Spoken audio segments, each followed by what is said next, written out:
Chers amis de Catoglade, dimanche dernier nous était proposée la sagesse, plus estimable que le pouvoir et l'argent. Et ce dimanche, la parole de Dieu nous invite à rechercher la sagesse supérieure à toutes, celle de la croix.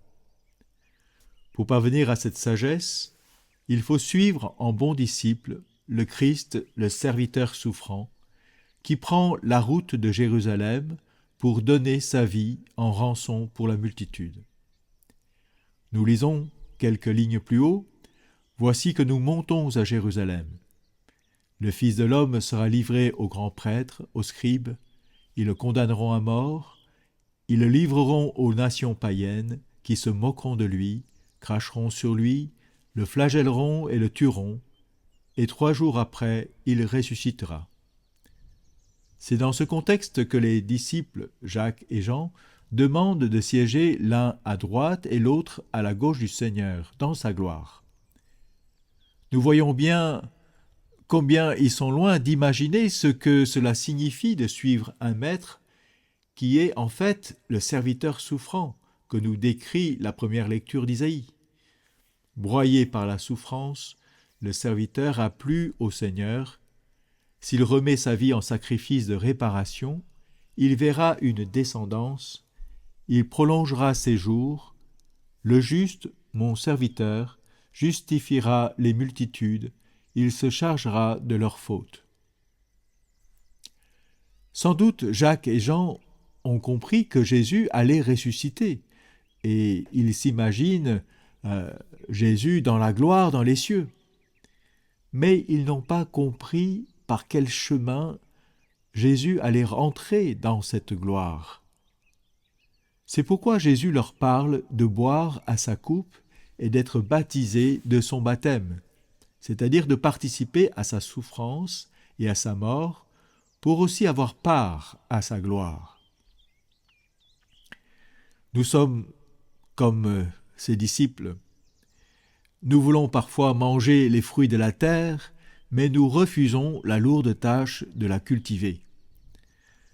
La gloire ne s'obtient qu'en prenant la route du vrai disciple, suivre jusqu'au bout le Maître, mettre ses pas dans ses pas pour aimer comme lui. Et nous savons que l'amour de Jésus ne consiste pas en de bonnes paroles, mais des actes. Il livre sa vie. Voilà en quoi consiste son service à l'humanité. Porter les péchés des hommes pour les délivrer de la mort éternelle. Le juste, mon serviteur, justifiera les multitudes. Il se chargera de leurs fautes. Celui qui veut sa gloire doit donc imiter aussi son amour, parce que la gloire du Christ est son amour extrême pour tous les hommes. Jésus nous montre ce qu'aimer veut dire. Quand nous aimons, habituellement nous aimons ce qui est aimable, ce qui s'accorde à notre goût, à nos valeurs.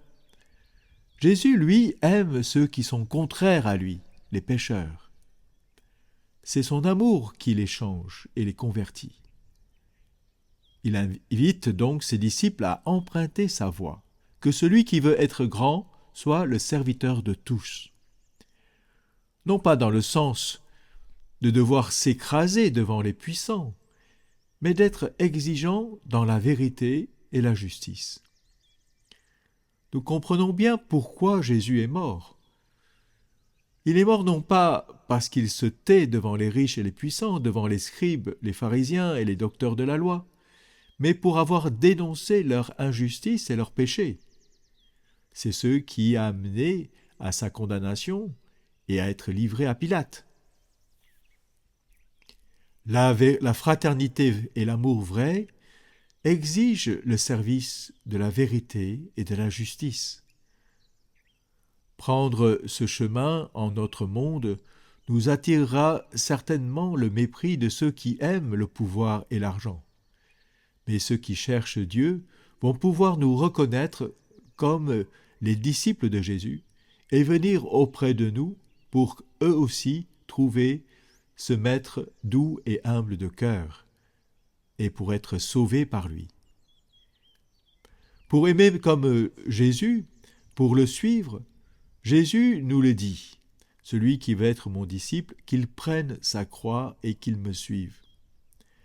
Il ne s'agit pas d'aller guerroyer avec le monde entier, mais seulement à notre niveau, dans le travail, dans la famille ou dans les relations d'amitié, avoir l'audace de la vérité, de la justice, avec beaucoup d'humilité, mais de fermeté, en priant intérieurement pour les personnes qui nous écoutent. Car n'oublions pas que le Seigneur, en dénonçant le péché, aime les pécheurs. Nous, quand nous dénonçons le péché, quand nous dénonçons le mal, parfois il faut reconnaître que nous désirons montrer notre sagesse supérieure aux autres. La sagesse de la croix, elle, consent à s'abaisser, à souffrir de la part des persécuteurs, non pas pour les vaincre, mais pour les sauver. Rien à voir donc avec la vanité de nos querelles de mots. Alors, puisque la sagesse est un don du Saint-Esprit, demandons-la à l'Esprit Saint. Demandons-la pour l'Église, demandons-la pour les prêtres, les évêques, et pour tous ceux qui ont quelque charge, quelque responsabilité dans l'Église ou dans le monde.